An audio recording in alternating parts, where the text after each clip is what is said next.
네, 안녕하세요. 오늘도 하나님의 은혜와 평강 가운데 승리한 날이 계속되어지고 있는지요? 주님의 은혜와 평강을 빕니다.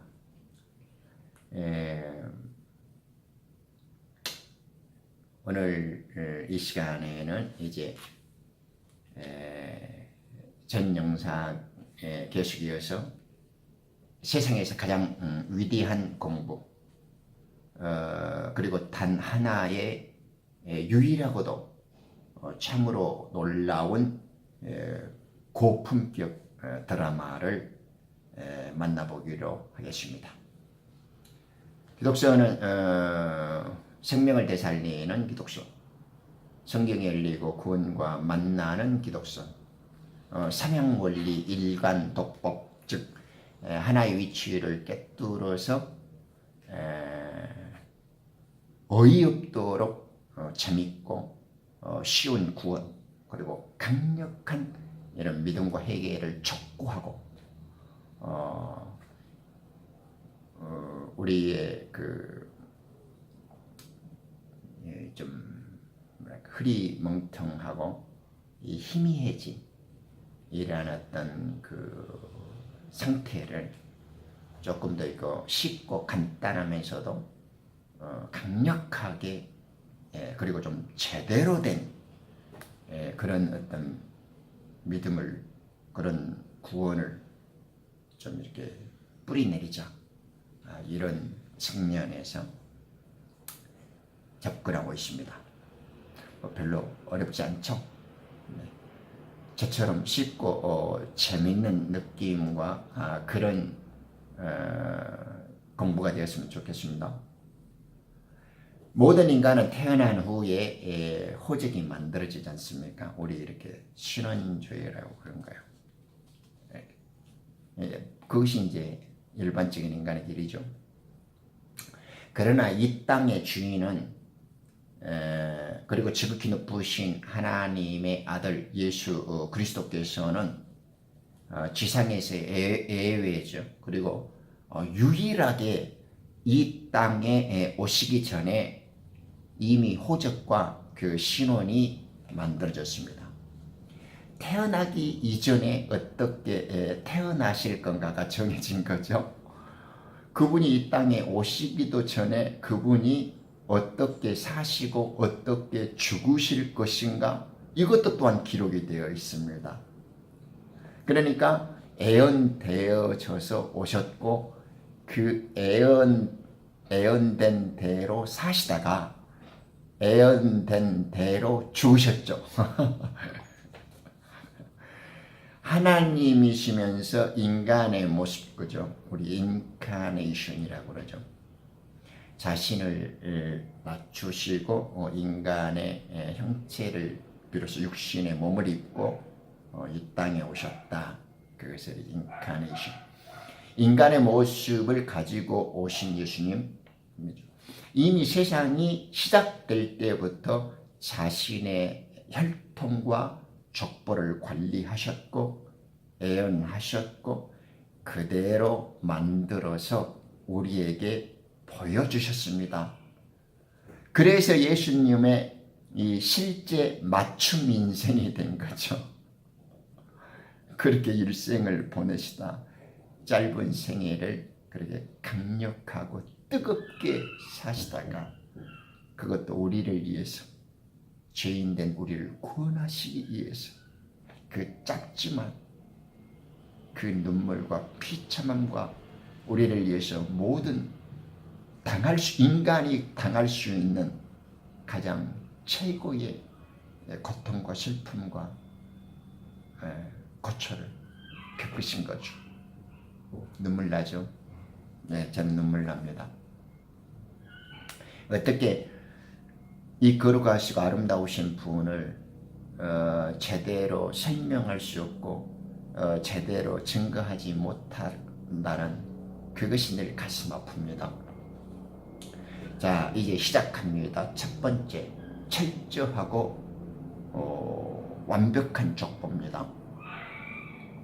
마태복음 1장은 족보로 시작되죠. 아담, 셋, 에노, 무드셀라, 노아, 셈, 아브라함, 이삭, 야곱, 유다, 이세 다 이렇게 성경에 족보가 여러 곳 나옵니다. 그런데 이제 유일하게 이제 시작 성경, 예수님 이후에 뉴 테스타먼트라고 하는 새 언약, 새 유언은 첫 장에서부터 예수님의 족보를 꺼내듭니다. 그죠? 의미심장하죠. 확실히 창조주, 이 역사의 주인공은 그 모든 일들이 인간의 지혜와 능력을 넘어선 분이시라는 것을 이런 거에서 벌써 느낄 수 있는 것 같아요. 신약 성경의 시작한 현실과 역사에서 예수의 호적과 그 신원 증명을 꺼내들었습니다. 구약의 예언과 신약의 그 사실을 비교하여 틀림이 없는지 대조 확인이 필요했던 것이죠.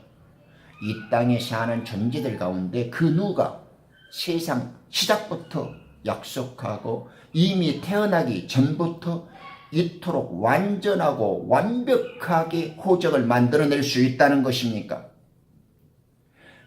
이토록 철저하게 약속되어지고 완벽하게 이행되어서 그 혈통들이 수천 년 동안 이어져 왔죠. 오래전에 난 이 공부를 하면서 하염없이 울었던 기억이 새롭습니다.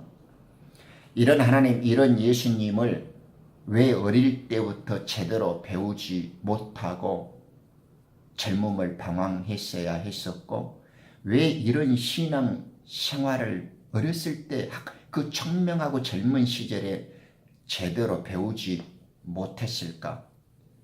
이런 그 괴로움, 이런 그 부끄러움, 나는 그런 생각을 정말 많이 했습니다.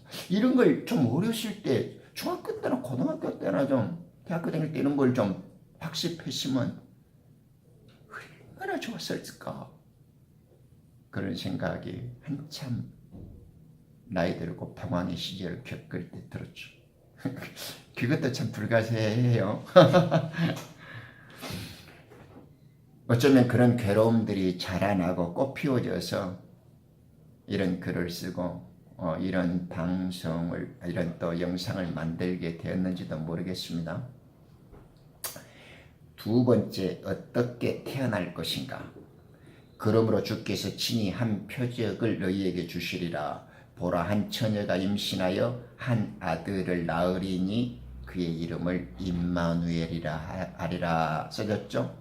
어떻게 태어날 것인가가 이사야 7장 14절의 말씀인데, 이사야 선지자는 이미 예수님 태어나기 전에, 이사야 선지자 활동하기 전에는 이스라엘 남유다가 망하기 전에 활동을 했지 않습니까? 거의 100년 전에. 그러니까 벌써 600년, 700년 사이에 이전에 이런 예언이 되어져서 역사 속에서 성취되어졌단 말입니다. 왜냐하면 마태복음 1장 18절에 이 말씀대로 한 처녀에게서 임마누엘 하신 그리스도가 동정녀를 통해서 오시지 않습니까? 세 번째, 지금 간단하게 살펴서 그렇습니다. 왜냐하면 한염없이 길게 또 나가면 너무 지루하고, 또 이미 안 그래도 익히 잘 아실 것이기 때문에 강력한 줄거리에 뼈대를 세워서 전달하고 있습니다. 어디에서 태어날 것인가? 세 번째, 어디에서 태어나실 것인가? 너 베들레헴 에브라다야, 내가 비록 유다의 수천 가운데서 작을지라도 이스라엘을 통치할 자가 너로부터 내게로 나오리라. 그의 나오심은 예로부터 영원부터였느니라. 미가서에 나옵니다. 벌써 500년 이상의 시간을 두고 있죠. 미가서 5장 2절이 이 실현된 말씀이 마태복음 2장 1절에 나옵니다. 네. 이렇게 수백 년의 시차를 두고 예수님의 일생에 대한 호적들이 만들어지고 있죠. 모든 이스라엘 백성들은 수천 년 동안 그들에게 오실 메시아를 고대하였습니다. 성경은 눈먼 소경도 그 약속과 소망을 그리워하였음을 증거하고 있죠. 마가복음 10장 47절에 보면 마침 그가 나사렛 예수로 하는 말을 듣고 소리 지르기를 시작하여 말하기를 다윗의 아들 예수여 나에게 자비를 베푸소서라고 하니 그럼 뭐 소경이 부르짖지 않습니까? 소경 바디메오 이야기입니다. 그 진리 그 참 생명의 세계에 눈을 뜨기 위하여 예수님께 부르짖고 있습니다. 비록 눈먼 소경이었지만 그 시대에 그 민족들이 얼마나 메시아 자기들을 구원하실 그 참 선지자를 소망하고 모든 자들이 고대하면서 알고 있었다는 사실들을 나타내고 있죠. 이처럼 힘차게 부르짖고 줄기차게 간구해야 할 필요가 이제 우리들에게 맡겨진 겁니다. 하나님을 찾아서 예수님을 만나기 전까지 우리는 이 마귀의 어둠 가운데서 소경일 수밖에 없죠. 그것이 성경의 판단이고 성경이 우리에게 들려주는 진실입니다.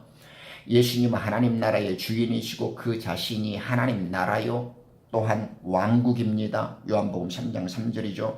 이 분을 보고 듣는 것이 곧 하나님 나라에 들어가는 것입니다. 요한복음 3장 5절입니다. 그분은 참 진리와 생명을 보지 못하는 소경된 우리의 눈을 뜨게 해주시려고 찾아오신 것이죠. 요한복음 9장 39절입니다. 이것이 이 어둠의 세상에게 내리는 그분의 또한 심판이기도 하죠.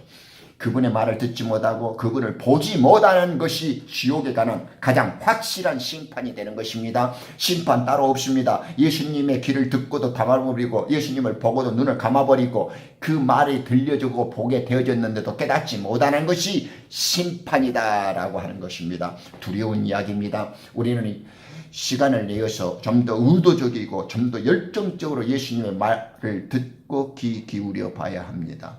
예수님의 말씀을 듣고 귀 기울여 보는 것이 우리들에게는 진짜 중요하죠. 그것이 이 지옥을 탈출하고 영원한 삶을 찾아가는 가장 진실하고 정확한 방법입니다. 이것이 이 어둠의 세상에게 내리는 그분의 심판입니다. 이제는 우리가 남의 말을 듣고 아는 것이 아니라 우리 자신들이 듣고 보며 이분이 참으로 그리스도 곧 세상의 구주인 것을 알 때가 되었습니다. 그거는 늦출 수가 없습니다. 내일 당장 무슨 일이 일어날지 모릅니다. 오늘 이 시간 주님과 만나야 되고 그 구원이 우리의 것이 돼야 되고 우리를 애타게 찾고 기다리시는 아버지를 보고 발견할 수 있어야 됩니다. 그분께로 우리는 돌아가야 합니다. 그 일을 위해서 예수님께서 우리를 위해서 찾아오신 것입니다. 요즘도 웬만하면 호적 등본에다 실제 사진도 첨부해야 할 경우가 있나요? 예수님은 BC 700년 전 그분의 용모와 생김새마저도 사진을 촬영하듯이 지금 설명해 주고 계십니다. 네 번째입니다. 사진 첨부. 우리가 전한 것을 누가 믿었으며 주의 팔이 누구에게 나타났느냐. 이는 그가 그 앞에서 연한 싹 같고 마른 땅에서 나온 뿌리같이 자랄 것이라. 그는 모양도 우아함도 없으시니 우리가 볼 때에 그를 흠모할 아름다움도 없음이라. 그가 사람들에게 멸시받고 거부되었으며 슬픔의 사람이요 질고에 익숙한 사람이라. 우리가 우리의 얼굴을 그로부터 숨긴 것 같이 그는 멸시받았고 우리는 그를 존중하지 아니하였도다. 실로 그가 우리의 질고를 지고 우리의 슬픔을 지었는데도 우리는 그가 형벌을 받아 하나님께 맞으며 고난당한 줄로 생각하였도다. 그러나 그는 우리의 허물로 인하여 상처를 입었고 우리의 죄악으로 인하여 상하였도다. 우리의 화평을 위한 징계가 그에게 내려졌고 그가 맞은 채찍으로 우리가 치유되었도다. 우리는 양같이 길을 잃어 각자 자기의 길로 돌이켰으나 주께서는 우리 모두의 죄악을 그에게 지우셨도다.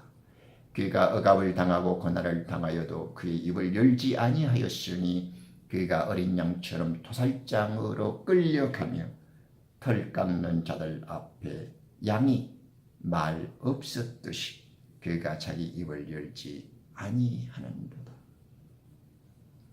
네, 설명 더 이상 구구후게 말하지 않아도 다 익히 아시는 거죠. 이토록 우리를 위해서 찾아오신 예수님은 이렇게 누구에게 특별히 주목받지도 못했고 흠모할 만한 아름다움도 없었고 다 사람들에게 외면받았고 거부되어졌습니다. 이렇게 마른 땅에서 나온 뿌리같이 자랐으며 모양도 우아함도 없었다고 성경은 친히 증거하죠. 모든 사람들에게 조롱받고 멸시받았습니다. 또한 거부되어졌죠. 사도 바울의 고백처럼 그가 당연히 자기에게 마땅한 형벌을 받았는가 보다 하고 예수님을 몰랐을 때는 다 침패했고 그를 믿는 자들을 더 박해했고 그렇지만 그가 예수님과 진실하게 만났을 때 예수님을 위한 열렬한 지지와 바른 그러한 사도로서의 이제 변신이 있었지 않습니까? 우리들도 바울처럼 그와 같은 뜨겁고 극적인 변신을 하지 못한다는 법이 어디 있습니까? 여러분들께서도 사도 사울 바울보다 더한 극적인 변화와 하나님의 아들로 하나님 왕국의 백성들로 변화하시기를 촉구합니다. 다섯 번째, 가족관계에 대해서 성경은 증거합니다. 시편 69편 8절입니다. 내가 내 형제들에게 낯선 사람이 되고 내 모친의 자녀들에게는 외국인이 되었나이다. 다윗은 통일왕국의 제2대 왕입니다. 다윗은 40년 동안 통치했죠. 그는 예수 그리스도의 족보의 첫 번째 14대를 마무리하는 사람이죠. 두 번째 14대를 시작하는 인물이기도 합니다. 예수님 출생하기 전 이미 그는 1000년 전에 애어나신 분이죠. 주의 형제들이 말하기를 여기를 떠나서 유대로 가소서. 그리하여 당신의 제자들도 당신이 행하시는 일들을 보게 하소서. 자신이 드러나게 알려지기를 바라면서 비밀리에 무엇을 행하는 사람은 아무도 없으니 이런 일들을 하실 바에는 자신을 세상에 나타내 보이소서라고 요한복음 7장 3절에서 5절에 말씀하죠. 예수님의 많은 형제들이 있었지만 그들은 예수님을 따르지 않고 예수님을 믿지 않았습니다. 나중에 예수님 죽고 난 다음에 그들은 믿음의 사람들로 사도행전에 보면 바꿔지지만은 이처럼 형제들조차도 예수님의 존재에 대해서 잘 알지 못했고 믿지 못했다는 것이죠. 그러니까 이미 모세의 예언을 따라서 같은 형제인데도 외국인처럼 됐고 낯선 사람처럼 되었다고 그렇지 않습니까? 성경은 그것을 분명히 증거해 줍니다. 여섯 번째, 교우 관계입니다. 정녕 내가 믿었던 내 빵을 먹었던 나의 친한 친구도 나를 대적하여 자기 발꿈치를 들었나이다 라고 시편 41편 9절에 예언되어져 있죠. 이 또한 실수와 잘못도 많았지만 끝까지 사랑받았던 다윗의 시입니다. 주를 배반한 유다도 그 장소를 알고 있었으니 이는 예수께서 자주 그곳으로 제자들과 함께 다니셨기 때문이라 이러죠. 요한복음 18장 2절에 성경은 예수님께서 자신을 배반할 것을 알고 또 그것을 실천했던 유다 이스카리ot까지 예수님은 친구라고 부르고 있지 않습니까? 그만큼 모든 자들을 위해서 이렇게 특별하게 그리고 차별 없이 대하시는 예수님 보십시오. 그런데 우리들은 가룟 유다가 따로 없죠.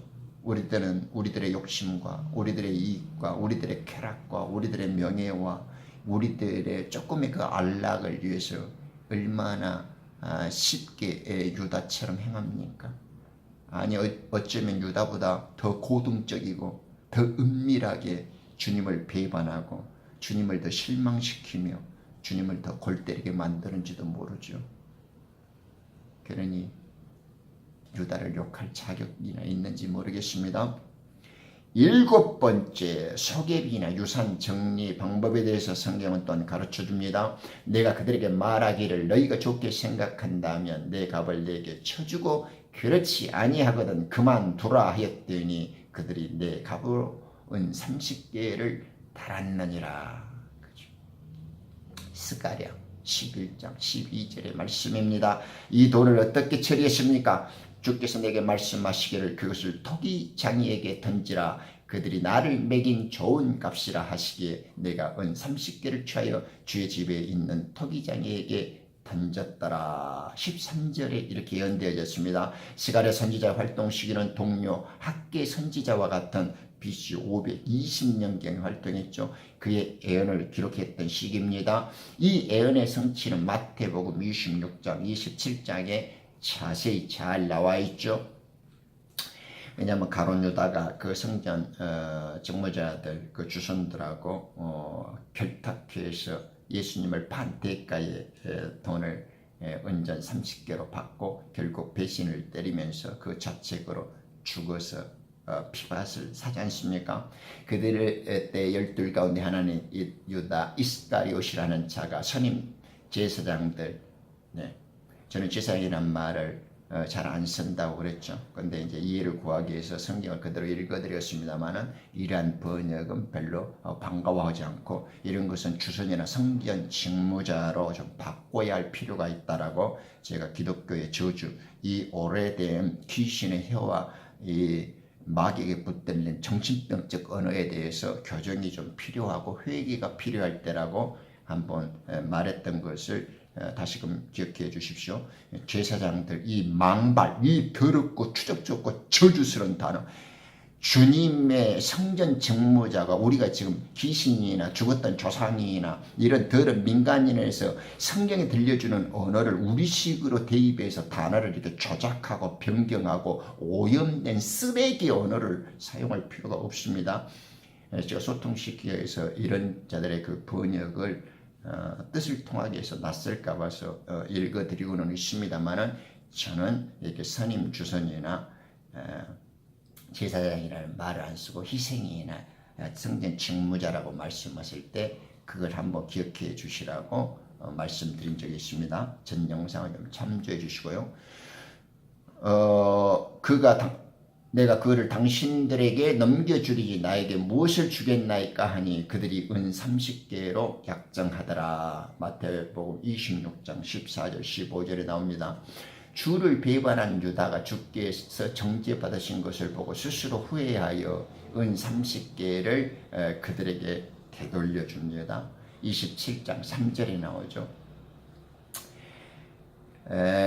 그는 은전들을 성전에 내던지고 나가서 목매어 죽자. 5절에 그들은 그 돈을 7절에 보면 의논한 후에 토기장이 밭을 샀으니 이는 타국인들을 위한 묘지로 쓰려 함이라. 그러므로 그 밭을 오늘까지 피밭이라 부르더라. 그리하여 선지자 에레미야를 통하여 말씀하신 것이 이루어졌으니 말씀하시기를 그들이 은 30개로 정한 자의 가격 곧 이스라엘 자손 중에서 그들이 정한 가격을 가지고 주께서 내게 명하신 대로 토기장의 밭값으로 치렀도다 라고 하신 것이라. 마태복음 27장 7절에서 10절에 예언된 말씀대로 이루어진 장면이 나오고 있습니다. 8번째, 무덤과 매장 처리에 따른 관련 사항입니다.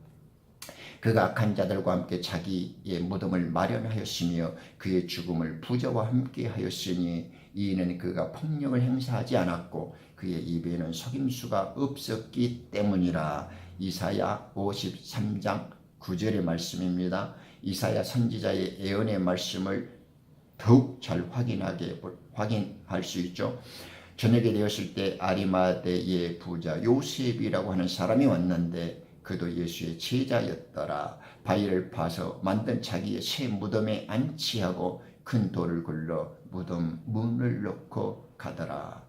이 예언의 성취된 말씀은 마태복음 27장 57절 60절 또 누가복음 23장 50절에서 53절에 나오고 있습니다.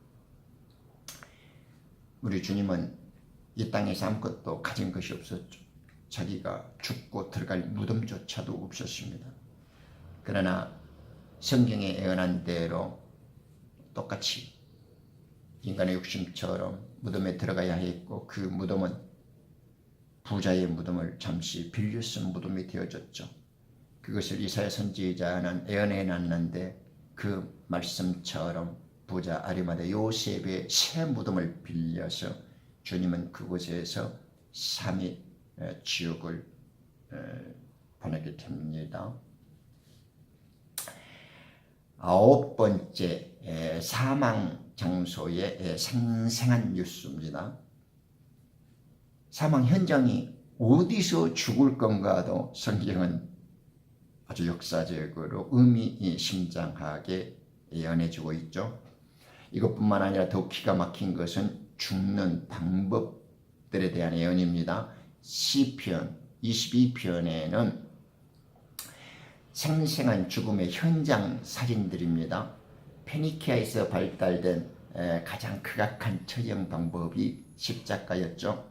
이 죽음은 성경의 예언을 따른 것입니다. 우리가 마땅히 치루어야 할 저주와 죽음의 대가를 하나님이신 예수 그리스도께서 우리를 대신하여 값을 치르고 자신의 피와 생명을 우리를 위해 지불하신 것입니다. 그 법 토라의 저주를 밝힙니다. 그의 시체를 밤새도록 나무에 두지 말고 어떻게 해서라도 그날에 장사하여서 나무에 매달린 자는 하나님께 저주를 받았음이니 주 너의 하나님께서 내게 유업으로 주시는 내 땅을 더럽히지 말라. 이 말씀이요 신명기 21장에도 나와요. 23장에도. 그죠? 이것이 갈라디아에서 성취됐죠. 그의 정확한 죽음의 연도가 계산되어져 있습니다. 다니엘 9장 25절을 보면 어떻게 죽으실 것과 언제 죽으실 것가 나오죠. AD 31년 1월 14일 오후 3시입니다. 마태복음 27장 46절에 따르면 9시쯤 나오죠.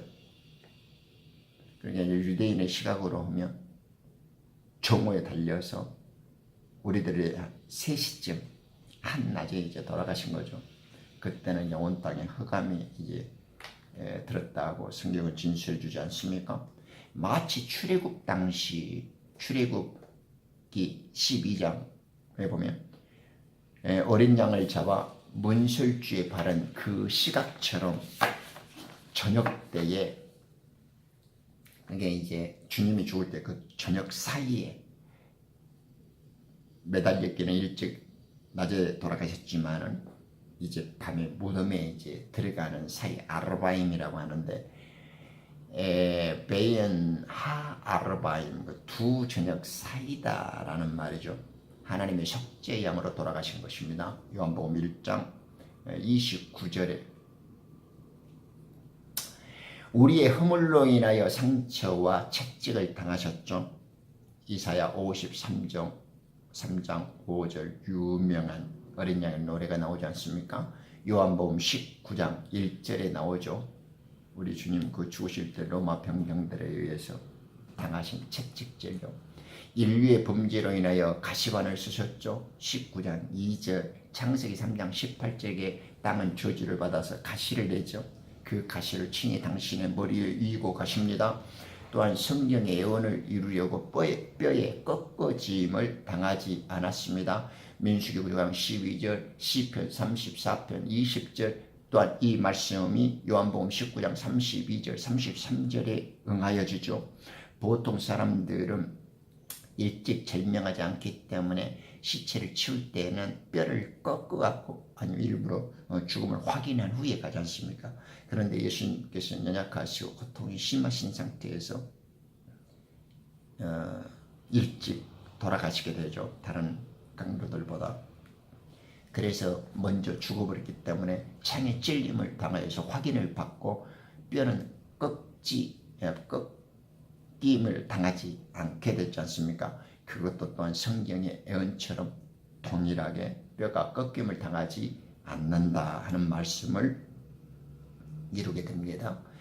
그렇게 온 백성을 살리시려고 당신께서는 스스로 자신을 죽이신 것입니다. 허물로 인하여 죽을 수밖에 없었던 죄인들을 구원하시려고 6월절 어린 양으로 그리스도께서는 희생을 당하신 것입니다.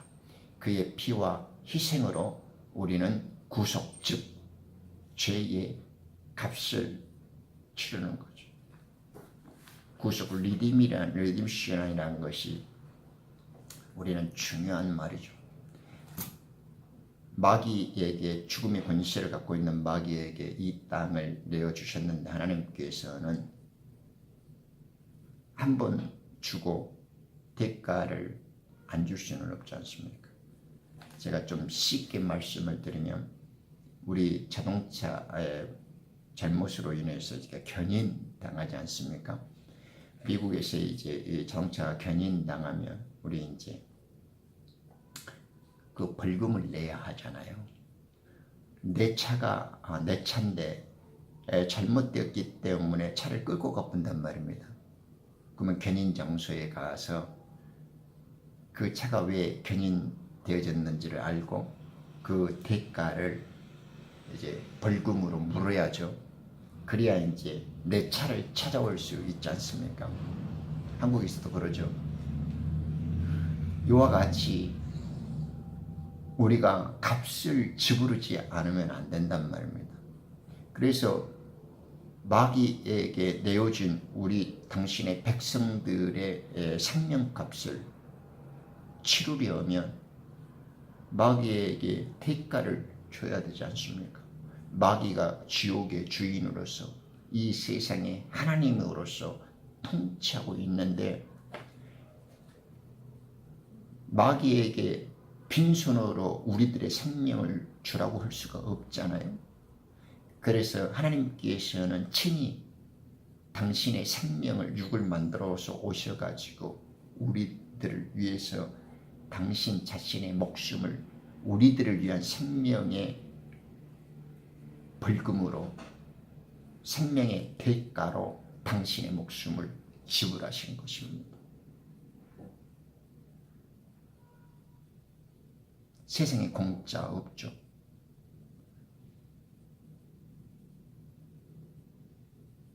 우리 같은 하찮은 피조물들을 위해서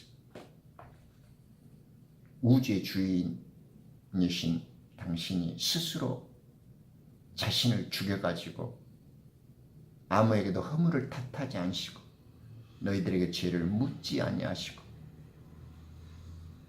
자기가 스스로 죽어서 모두를 살리신 그 희생과 무한하신 사랑만을 우리들에게 증거하시고 확증해 주셨다는 겁니다. 10번째, 이렇게 죽으셔야만 했던 까닭은 무엇입니까? 그를 믿는 사람은 멸망하지 않고 영생을 얻게 하려는 것입니다. 요한복음 3장 16절에 나오죠. 네. 내가 주는 물을 마시는 사람은 누구든지 영원히 목마르지 아니하리라. 요한복음 4장 14절에 나오죠. 여러분들 중에 구원을 갈망하고 목마른 사람이 있습니까? 진리에 목마르고 생명에 목마르고 구원에 목마른 자가 있습니까? 아직도 그런 것을 모르고 느껴보지 않고 살아갑니까? 제발 그러지는 마십시오. 살면서 이 지옥살이에 대해서 회한과 그런 사색이 없었다면 인생 잘못 사는 겁니다. 진실로 내가 너희에게 이르노니 내 말을 듣고 나를 보내신 분을 믿는 자는 영생을 얻고 정죄에 이르지 아니할 것이며 사망에서 생명으로 옮겨졌느니라. 진실로 진실로 내가 너희에게 말하노니 죽은 자들이 하나님의 아들의 음성을 들을 때가 오나니 바로 지금이라. 듣는 자는 살리라. 이는 아버지께서 자신 안에 생명을 지니신 것 같이 아들에게도 생명을 주시어 아들 안에 지니게 하심이라. 아버지께서는 아들에게 심판하는 권세를 주셨으니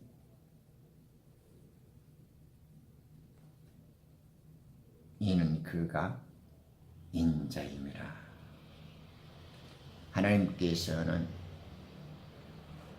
육체를 만들어서 죄인들을 위해서 구원하시려고 사람의 몸을 입고 이 땅에 오신 그 아들에게 모든 심판의 권세를 주셨다는 겁니다. 육체 속에 담겨진 하나님 하늘의 예전에 그 천사들의 영을 다시 회복시키려고 육체 속에 갇힌 죄된 당신의 백성들을 다시 찾으려고 하나님 자신이 우리들과 똑같은 육체가 되셨다는 겁니다. 그리고 당신이 죽으셨기 때문에 이 하나님께서 하나님께 예전에 반역해서 추방당하여서 유배로 버려졌고 자기 앞에서 범죄로 죽었던 자들을 구속시키려고 다시 회복시키려고 하나님 자신이 육체를 만들어 입어버렸던 것입니다. 그것이 하나님께서 우리들을 향한 자신의 심판이 된 겁니다. 하나님께서 스스로 자신을 심판하신 것입니다. 하나님께서 육체 속에 들어오신 것입니다. 왜? 예전에 범죄한 당신의 백성들, 그 아들들을 우리 육체 속에 포로로 보냈지 않습니까? 그런데 하나님은 육체 속에 당신 자신을 넣었습니다. 그리고 이 육체의 죄를 멸하려고 당신 자신이 죽어버리신 거죠. 왜요? 당신이 죽으심으로써 육체에 갇힌 우리들을 풀어주시고 우리를 이 죄악의 포로와 이 사탄의 권세에서 우리를 해방시키시려고 당신이 육체로 우리와 같이 똑같은 육체를 입으시고 당신 자신을 넣어서 당신 자신이 죽어버린 겁니다. 이제 너희들이 나도 너희들처럼 죽었다.